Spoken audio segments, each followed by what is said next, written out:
Al-Quran yang dicetak dari kertas tentu sudah biasa kita jumpai. Namun kitab suci umat Islam yang satu ini sangat berbeda karena ditulis di atas daun lontar dengan berukuran raksasa. Meski telah berusia lebih dari 200 tahun, namun Al-Quran ini masih sangat terawat dan tersimpan di Pondok Pesantren Multazam Semarang, Jawa Tengah.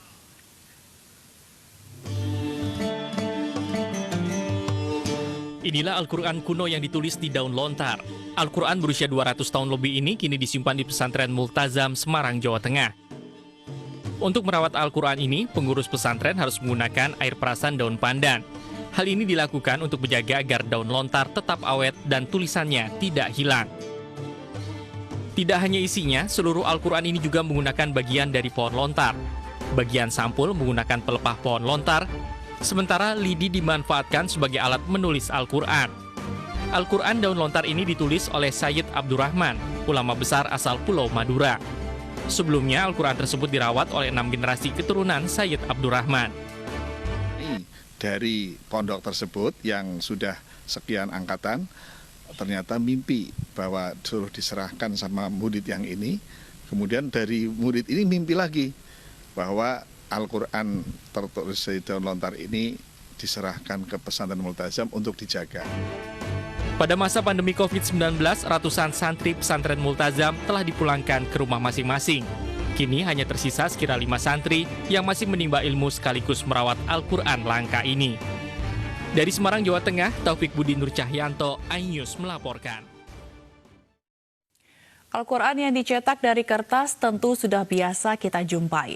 Namun kitab suci umat Islam yang satu ini sangat berbeda karena ditulis di atas daun lontar dengan berukuran raksasa.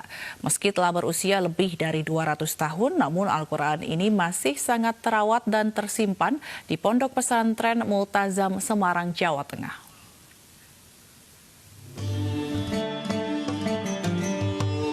Inilah Al-Quran kuno yang ditulis di daun lontar. Al-Quran berusia 200 tahun lebih ini kini disimpan di pesantren Multazam, Semarang, Jawa Tengah. Untuk merawat Al-Quran ini, pengurus pesantren harus menggunakan air perasan daun pandan. Hal ini dilakukan untuk menjaga agar daun lontar tetap awet dan tulisannya tidak hilang. Tidak hanya isinya, seluruh Al-Quran ini juga menggunakan bagian dari pohon lontar. Bagian sampul menggunakan pelepah pohon lontar, sementara lidi dimanfaatkan sebagai alat menulis Al-Quran. Al-Quran daun lontar ini ditulis oleh Sayyid Abdurrahman, ulama besar asal Pulau Madura. Sebelumnya, Al-Quran tersebut dirawat oleh 6 generasi keturunan Sayyid Abdurrahman. Dari pondok tersebut yang sudah sekian angkatan, ternyata mimpi bahwa suruh diserahkan sama murid yang ini.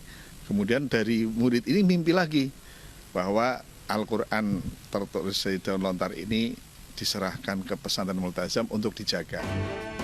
Pada masa pandemi COVID-19, ratusan santri pesantren Multazam telah dipulangkan ke rumah masing-masing. Kini hanya tersisa sekira 5 santri yang masih menimba ilmu sekaligus merawat Al-Quran langka ini. Dari Semarang, Jawa Tengah, Taufik Budi Nur Cahyanto, iNews melaporkan.